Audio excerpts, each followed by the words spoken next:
Bonjour à tous, aujourd'hui nous allons voir une préparation d'office, le pamplemousse cerisette. Donc pamplemousse cerisette, c'est une technique, on va dire très ancienne, qui est présente sur les référentiels d'examen de type CAP restaurant. Ça se pratique de moins en moins aujourd'hui dans un restaurant, néanmoins il est intéressant de savoir le faire. Aussi bien pour le réaliser à la maison lorsque l'on veut manger un pamplemousse que éventuellement si un client un jour ne trouve aucun dessert qui lui convient dans notre carte, on peut éventuellement lui proposer ça, voire même, puisqu'aujourd'hui c'est le cas, nous allons le servir en hors d'œuvre, c'est-à-dire en entrée. Alors de quoi se compose le pamplemousse cerisette? Tout simplement d'un pamplemousse qui est coupé en deux et sur lequel je vais lever les segments. Donc là, je ne parle pas de suprême, puisqu'il s'agit simplement de prélever les segments en les laissant à l'intérieur du fruit. Et il est présenté ensuite au client avec une cerise, cerise à l'eau de vie, cerise confite, alors cerise confite plutôt pour le dessert, ou simplement cerise au sirop, bigarreau, si on parle de variété éventuellement, dressé soit sur une assiette à entremets avec un lit de glace pilée pour permettre au pamplemousse de ne pas rouler dans l'assiette, ou comme nous allons le présenter aujourd'hui, dans une coupe. Pour le client, pour consommer ce mets, que ce soit en hors d'œuvre ou en dessert, on lui mettra toujours à disposition une saupoudreuse. Donc ça signifie que le matin, en mise en place, vous avez vérifié que votre saupoudreuse était remplie à ras-bord. Le client doit avoir l'impression qu'il est le premier à utiliser ce matériel. Vous avez vérifié, bien entendu, qu'il s'agit bien de sucre à l'intérieur et pas d'un autre produit, du sel par exemple. Et vous avez vérifié l'état de propreté, bien entendu, de votre matériel. Pour manger le pamplemousse cerisette, le client, on peut lui proposer des couverts à entremets, cuillères et fourchettes, mais à la maison, et puis même au restaurant, certains clients vont être beaucoup plus à l'aise avec une cuillère type cuillère à café. Donc aujourd'hui, nous allons proposer les deux à notre client en fonction de si le client est à l'aise avec la cuillère à entremets, il consommera avec la cuillère à entremets. S'il préfère la cuillère à café, on lui proposera une cuillère à café. Préparation du poste de travail, donc en préparation d'office, le matin je suis avec mon tablier, la veste n'est pas nécessaire. Au niveau de mon guéridon, il n'est pas nappé bien entendu. J'ai une assiette de préparation, assiette plate. J'ai mon panier, c'est-à-dire les ingrédients que je vais travailler qui sont aujourd'hui dans une assiette creuse, mon pamplemousse. Mes bigarreaux, mes cerises au sirop qui sont dans un petit ramequin. Ma saupoudreuse qui était là plus pour la présentation que réellement pour aujourd'hui, enfin tout de suite l'utiliser.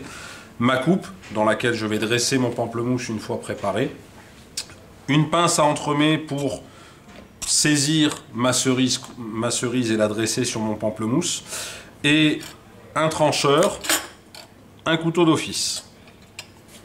Première opération, je vais basculer mon assiette qui me servait de présentoir à panier aujourd'hui comme assiette à déchets, et simplement le seul déchet que je vais avoir, c'est le pédoncule de mon fruit. Éventuellement, si vous avez une étiquette sur le fruit, bien entendu, vous la dégagez avec la pointe du couteau d'office. J'ai le droit de toucher le fruit avec les doigts à partir du moment où il n'est pas pelé.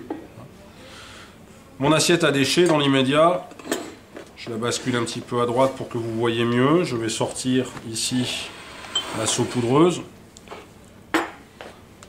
Je dois couper mon pamplemousse en deux, mon pamplemousse ou pomelo. J'ai oublié de préciser qu'aujourd'hui on parle de pamplemousse, mais on a de plus en plus des pomelos, donc un hybride qui fait partie de la famille des agrumes, qui est légèrement moins acide que le pamplemousse. C'est de plus en plus ce qu'on trouve aujourd'hui. Donc là j'ai un pomelo rose aujourd'hui, de Floride. Floride, Espagne, Maroc, les pays des principaux producteurs. Donc je vais simplement le couper en deux. Et donc pour le couper en deux, j'adapte mon matériel à ce que je dois couper. Vous constatez que si je cherche avec mon couteau d'office à couper mon fruit en deux, la lame, la longueur de la lame, ne va peut-être pas me permettre de retomber exactement sur deux hémisphères parfaitement égaux. Donc j'utilise plutôt mon couteau de tranche. Comme ça, je vais avoir une tranche qui va être nette, précise et régulière sur toute la hauteur, si je peux parler de hauteur, du fruit. Dans certains cas, lorsque l'on a des fruits qui ont tendance à vraiment rouler dans l'assiette, on peut envisager de couper une légère entame sur la base du fruit. Aujourd'hui, je ne vais pas le faire.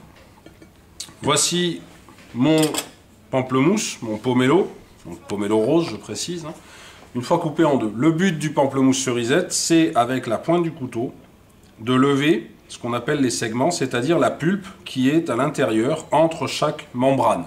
La membrane ne se consommant pas. Donc, je vais travailler essentiellement avec la pointe du couteau en prenant appui ici sur mon assiette de préparation. Mais avant toute chose, lorsqu'il y a ici ce cœur et des pépins, avec la pointe du couteau d'office, je vais les prélever.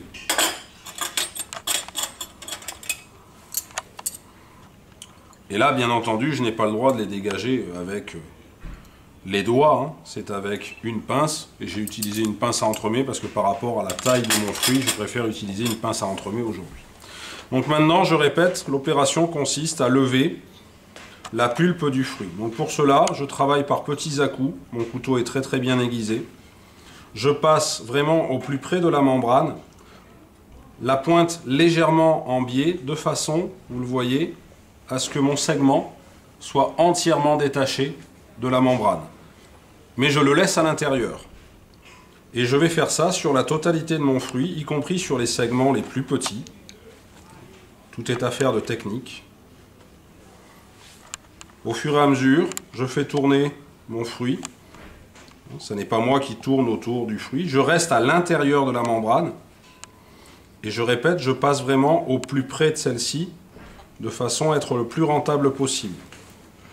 Le but de cette opération, le but de cette technique, c'est de permettre à notre client de manger son pamplemousse, son pomelo, je répète, aussi bien en hors d'œuvre qu'en dessert, comme il le ferait éventuellement à la maison, mais sans l'inconvénient de se retrouver avec du jus qui aurait tendance à gicler au moment où il appuie avec la cuillère pour prélever la pulpe du fruit. Nous, on prépare le travail du client, on lui simplifie le travail,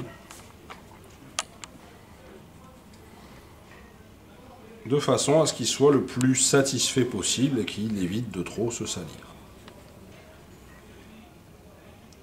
Alors lorsque j'ai des segments vraiment très petits comme ça, j'essaye quand même de les lever. C'est là qu'on se rend compte que la cuillère à entremets sera plus efficace, la cuillère à café, pardon, sera plus pratique pour le client que la cuillère à entremets. Mais je répète, certains vont être très à l'aise avec ma cuillère à entremets. Donc je fais ça sur la totalité de mon demi-pamplemousse. Alors c'est une entrée, un hors-d'œuvre très léger, puisqu'on va servir un demi-pamplemousse par personne, voire, pourquoi pas, envisager une repasse, un deuxième pamplemousse. Moi j'envisage aujourd'hui, par exemple, pour notre menu léger, de proposer un premier demi-pamplemousse à notre client, et le cas échéant, s'il le souhaite, on lui en servira un second.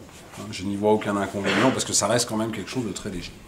Donc, alors là, pour les besoins de la démonstration, je vais mettre cette moitié de pamplemousse qui n'est pas travaillée ici dans mon assiette à déchets. Mais attention, assiette à déchets, je ne mets pas normalement de produits sains. Juste pour vous montrer le principe. Lorsque mon pamplemousse, j'ai terminé de le travailler, en présentation, on ne se rend pratiquement pas compte qu'il a été travaillé. Vous êtes d'accord avec moi? En revanche, lorsque mon client va plonger sa cuillère pour prendre son pamplemousse, son segment, vous voyez que tout de suite, hop, il reste la membrane, elle est parfaitement attachée à mon fruit, et il n'y a pas l'inconvénient, je répète, de la petite giclée de jus qui me tomberait, qui viendrait dans mes yeux éventuellement. Dernière opération, le dressage. Pourquoi est-ce qu'on appelle ça donc un pamplemousse cerisette? Tout simplement parce que, en finition, ici, à la place du cœur, que nous avons prélevé en première opération, on va disposer soit une cerise entière, soit une cerise qu'on peut éventuellement couper en deux. On pourrait même envisager un titre de décoration pour jouer un peu sur les contrastes de couleurs, pourquoi pas rajouter une petite feuille de menthe. Pourquoi pas. Mais voilà, l'intitulé pamplemousse cerisette, il est représenté ici par ce type de dressage-là, avec la cerise au milieu. Je répète, au niveau du service, soit je décide de servir mon pamplemousse cerisette directement dans une assiette à entremets, éventuellement avec un lit de glace pilée pour éviter à mon fruit de trop rouler, de trop danser, voire même j'ai coupé une assise pour être sûr de la stabilité de mon fruit. Maintenant, aujourd'hui, je vais décider de travailler mon fruit et de le servir dans une coupe pour mon client. parce que j'ai des coupes adaptées aujourd'hui. Néanmoins, ma coupe sera bien entendu, au moment du service, posée sur une assiette à entremets avec un papier dentelle pour rendre la chose un petit peu plus agréable. Et au dernier moment, à la dernière assiette posée ou avant la première, à vous d'envisager, à vous de voir votre chronologie, vous pensez bien entendu à proposer la saupoudreuse sur la table de vos clients, de façon à ce que chaque client puisse agrémenter son pamplemousse d'un petit peu de sucre en poudre. Dernière chose pour terminer, pour les besoins de la démonstration, je vous montre la finalité réelle du pamplemousse cerisette. Une fois que le client a consommé le fruit,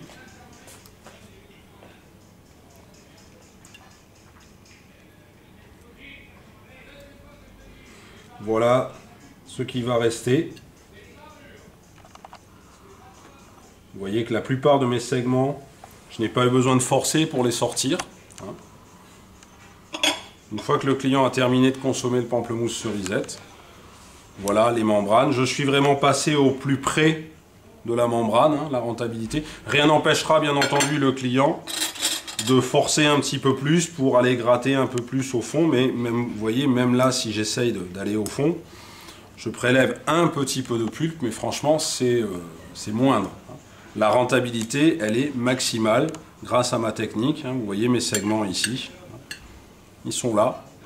Je répète, c'est une entrée légère. Donc rien ne m'empêche aujourd'hui de proposer un premier demi-pamplemousse et puis ensuite de faire un deuxième passage et c'est certainement ce que nous ferons. Bonne dégustation, bon appétit.